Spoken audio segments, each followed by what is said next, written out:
मेरे प्रिय कैडेट्स, आप सभी को मेरा नमस्कार।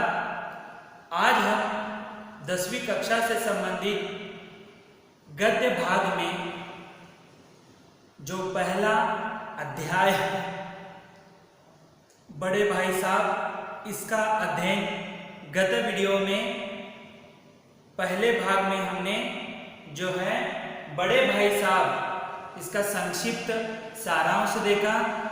उसके साथ साथ इसके लेखक हैं मुंशी प्रेमचंद, उसका भी हमने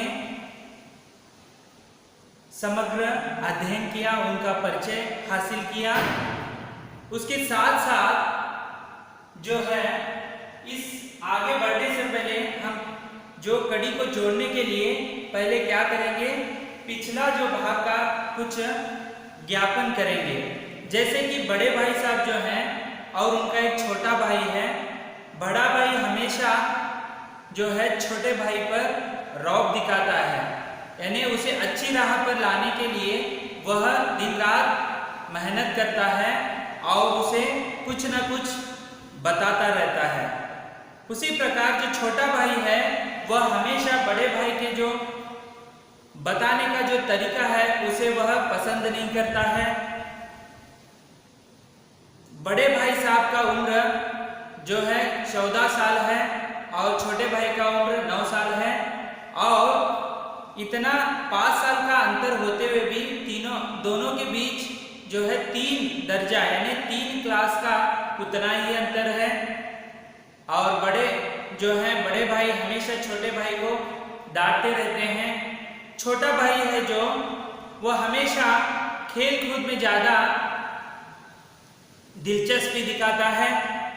वह कहता रहता है कि खामखा मुझे बड़े भाई साहब डांटते हैं, ये पढ़ो वो पढ़ो, लेकिन वह हमेशा खेल कूद करता रहता है।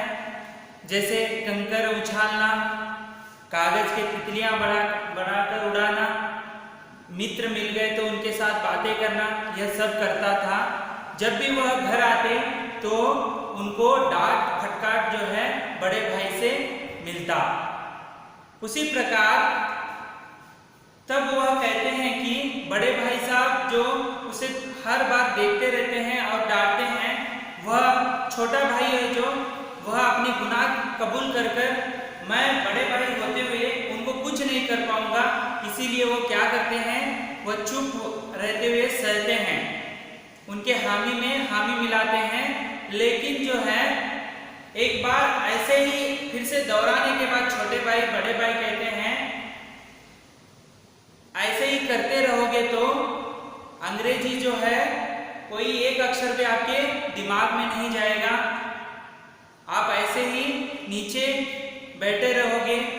बड़े भाई अपना अनुभव बता रहे हैं, मैं कहाँ भी जो है खेल कूद को हो, समारोह हो, वहाँ पर नहीं जाता हूँ, केवल पढ़ाई में लगाता हूँ, फिर भी मैं पास नहीं हो रहा हूँ, 3-3 साल ले रहा हूँ। तो तुम किस झाड़ के पत्ते हो, यानी तुम मेरे से भी छोटे हो, तुम ऐसे करते रहोगे तो यहाँ पर अपने गांव जाओ और जो है गुल्ली डंडा खेलने के लिए कहते हैं। और दादाजी वह दोनों जो है बड़े भाई और छोटा भाई दूसरे शहर में आकर पढ़ाई कर रहे हैं, तो वो कहते हैं बड़े भाई साहब इतनी जो दादा की कमाई है उसे ऐसे ही नष्ट करो मत, तो तुम यहाँ से चले जाओ ताकि खर्च भी नहीं होगा।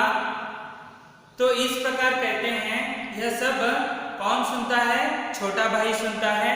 आगे इस प्रकार है, मैं यह लताड़ सुनकर आंसू बहाने लगता।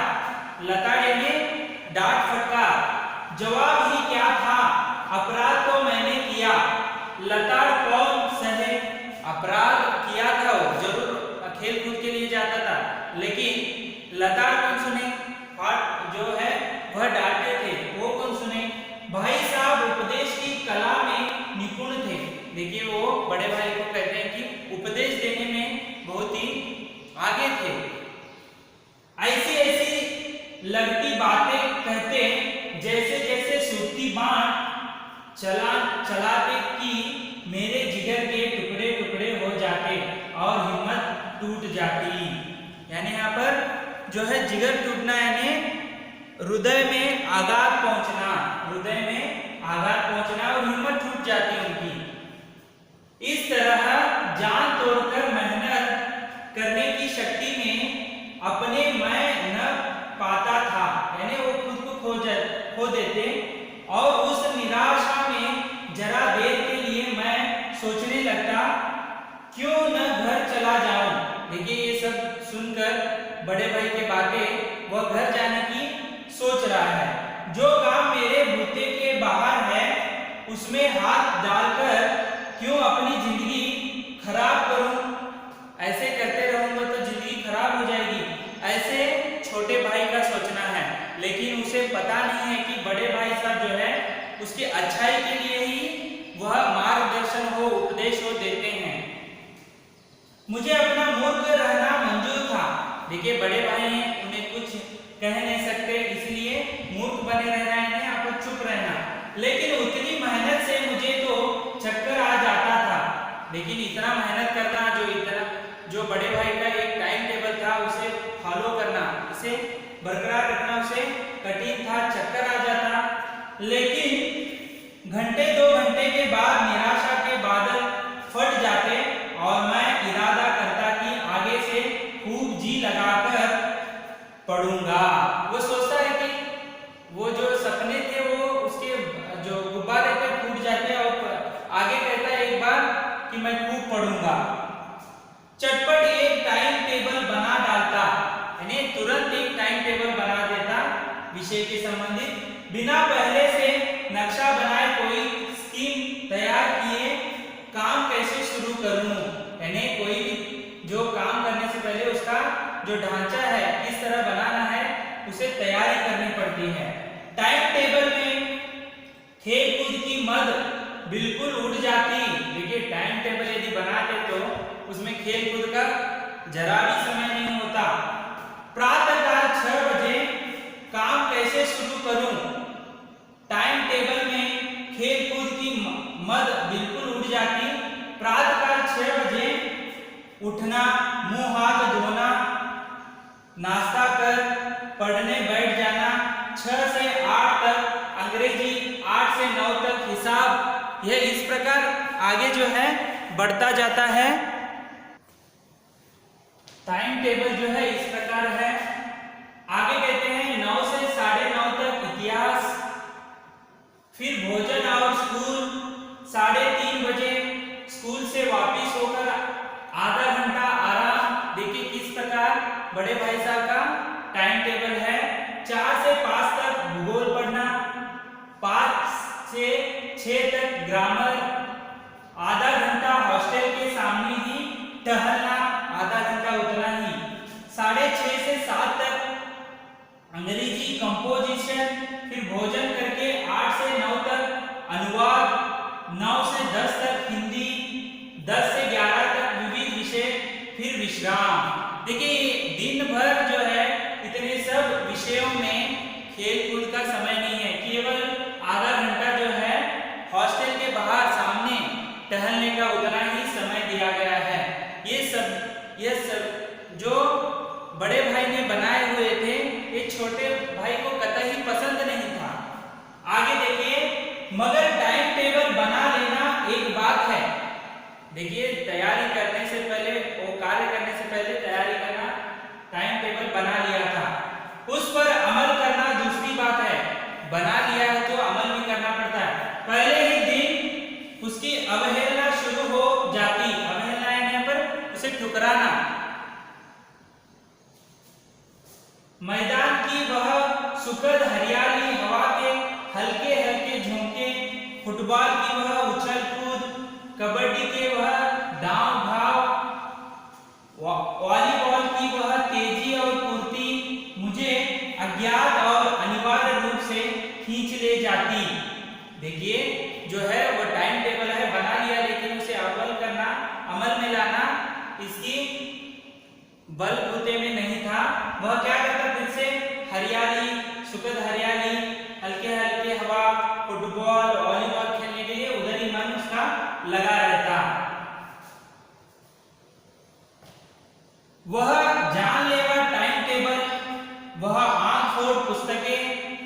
किसी की याद न रहती और भाई साहब को नसीहत और फजीहत का अवसर मिल जाता।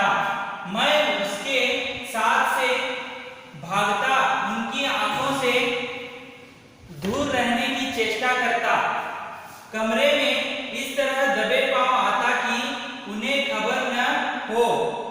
उनकी नजर मेरी और उठी और मेरे प्राण निकले। हमेशा सिर पर एक नंगी तलवार सी लटकती मालूम होती। देखिए ये खेल कूद करने के लिए जाता, फिर से वहां पर क्या होता, बड़े भाई से वह फिर से वहां पर उसकी मुठभेड़ होती।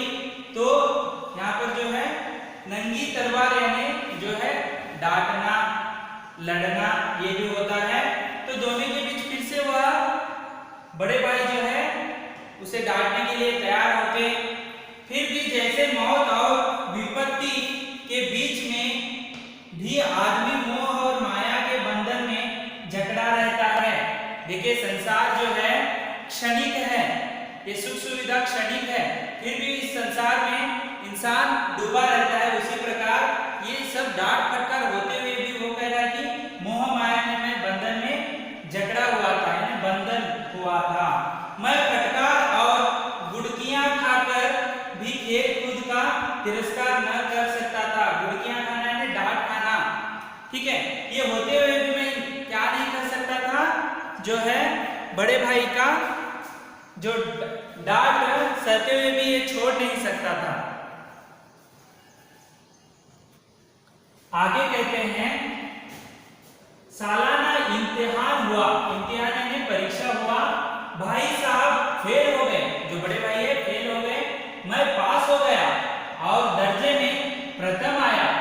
मेरे और उनके बीच में केवल 2 साल का अंतर रह गया, केवल 2 साल का। देखिए 3 दर्जा यानी 3 कक्षा आगे थे, अब केवल वे पास हो गए, बड़े भाई फेल हो गए, तो उनका दर्जा जो है बीच का फासला जो है 2 साल का अंतर रह गया। जी मैं आया भाई साहब को आड़े हाथ लूं, आपकी वह घोर तपस्या कहाँ गई। देखिए उसके मन में आ रहा है कि मैं भाई साहब को डांटूं, मुझे देखिए मजे से खेलता भी रहा और दर्जे में अव्वल भी हूं, लेकिन वह इतने दुखी और उदास थे कि मुझे उनसे दिली हमदर्दी हुई और उनके घाव पर नमक छिड़कने का विचार ही लज्जास्पद जान पड़ा। तो वो कह रहे हैं कि ये सब वह डांटना चाहते थे बड़े भाई से, लेकिन उनकी उदासी, उनकी जो नाराजगी वह देखकर वह कहना उसे लज्जास्पद यानी लज्जा लगने लगी, इसीलिए वह विचार छोड़ दिया। हाँ, अब मुझे अपने ऊपर कुछ अभिमान हुआ और आत्मसम्मान भी बढ़ा। भाई साहब का वह रौब मुझ पर न रहा, यानी पहले जैसे वो डांटते थे वह रौब नहीं रहा, ऐसे छोटे भाई का मानना था। आजादी से खेल कूद में शरीक होने लगा, शरीक यानी शामिल होने लगा। दिल मजबूत था, अभी उसका जो हौसला है बढ़ गया था। अगर उन्होंने फिर मेरी फजीहत की यानी डांट फटकार की तो साफ कह दूंगा, आपने अपना खून जलाकर कौन सा तीर मार लिया। देखिए वो कह रहा है कि यदि फिर से डांटेंगे तो आपने खून जो है जलाकर क्या आपने पास कर लिया है। मैं तो खेलते कूदते दर्जे में अव्वल आ गया। जबान से यह हेकड़ी जताने का साहस न होने पर भी मेरे रंग ढंग से साफ जाहिर होता था कि भाई साहब का वह आतंक मुझ पर नहीं था। देखिए वह सोच लिया था कि अभी मैं पास हो गया हूँ, वो फेल हो गए, तो वह अभी मुझसे बड़े होते हुए भी डांटेंगे नहीं, अभी उनकी हैसियत नहीं रही, ऐसे सोचता है। भाई साहब ने इसे भांप लिया यानी जान लिया।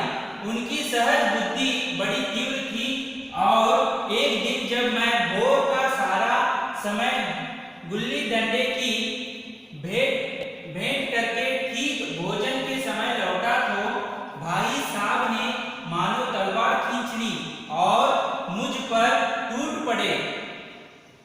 देखिए तो यह भी बिल्कुल जो है स्वतंत्रता हासिल कर लिया, ऐसे सोचकर उसने क्या कर दिया, जो है सुबह भोर के समय ने सुबह के समय जो है गिल्ली डंडा खेलने के लिए बाहर निकल गया और भोजन के समय वापस आया। ये सभी कौन देख रहा था, बड़े भाई साहब देख रहे थे।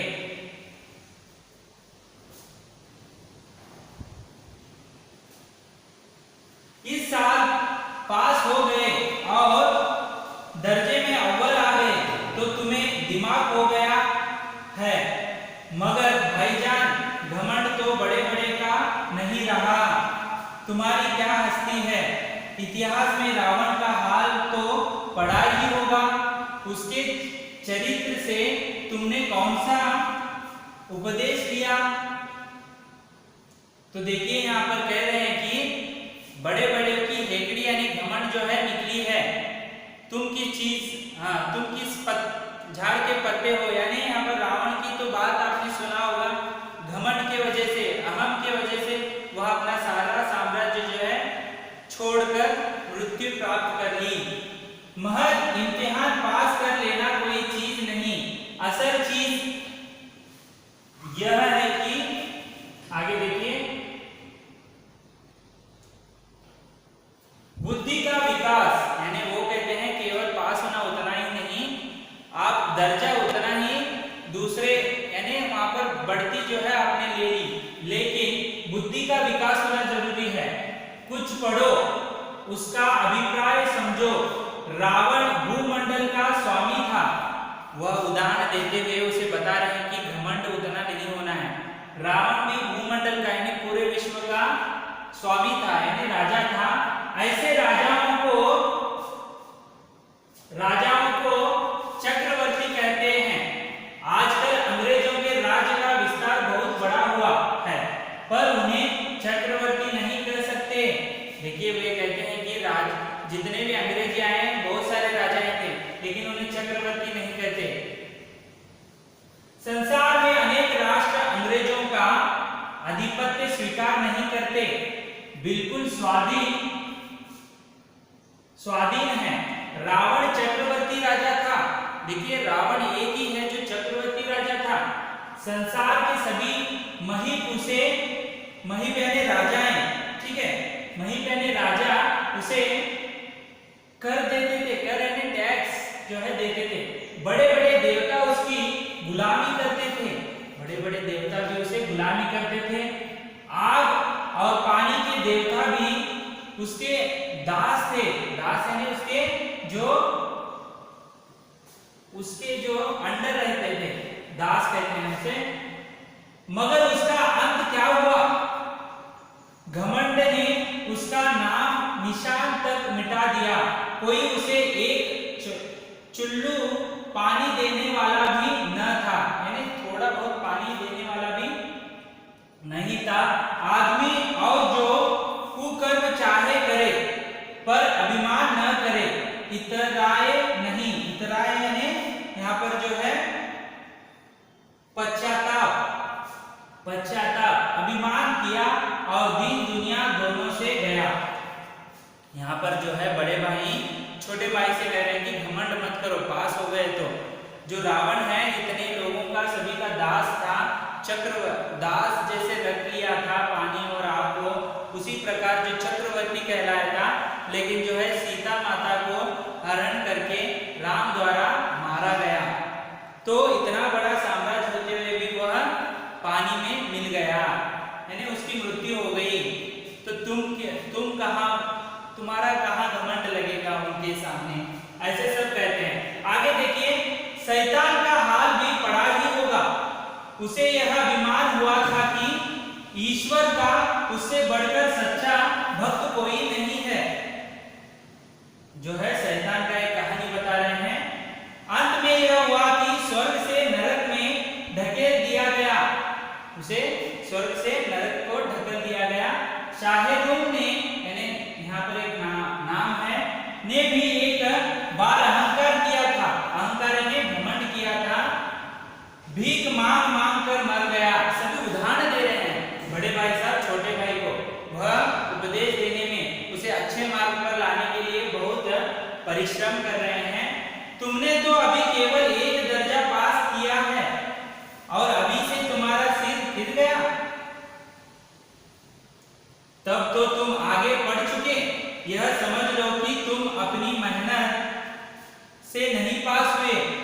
अंधे के हाथ बटेर लग गई, अंधे के हाथ बटर लग गई, इसका अर्थ होता है कि जो है कुछ समझा नहीं है फिर भी उसके हाथ कुछ ना कुछ लगा है।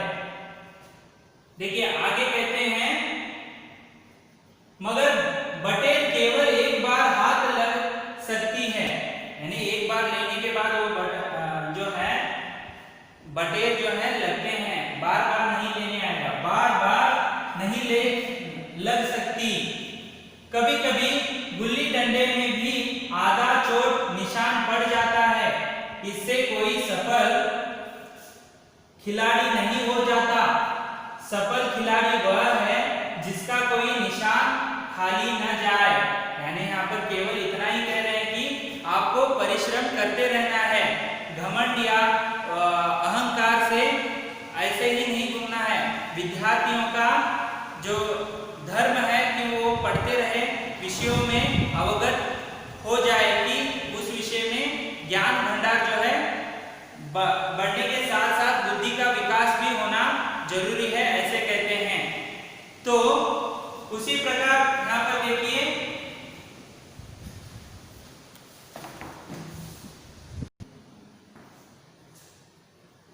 मेरे फेल होने पर मत जाओ, यानी मैं फेल हो गया इसका मतलब मैं अज्ञान, यानी मुझ में ज्ञान नहीं है ऐसे मत समझो।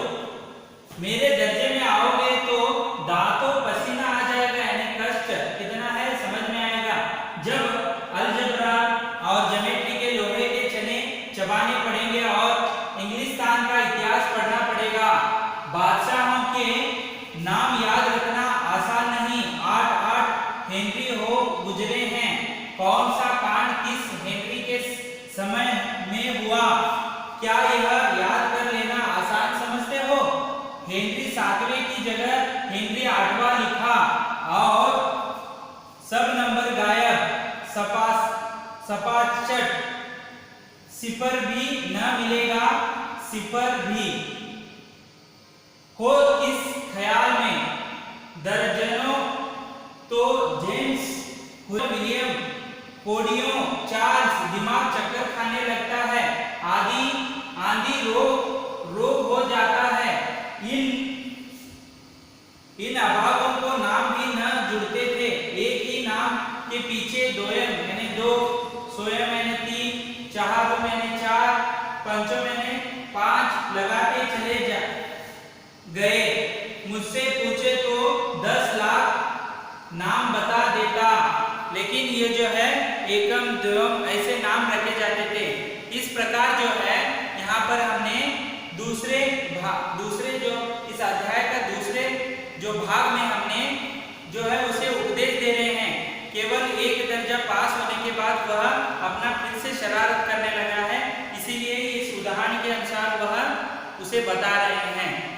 तो अगले वीडियो में हम इसका अगला भाग देखेंगे, तब तक के लिए धन्यवाद।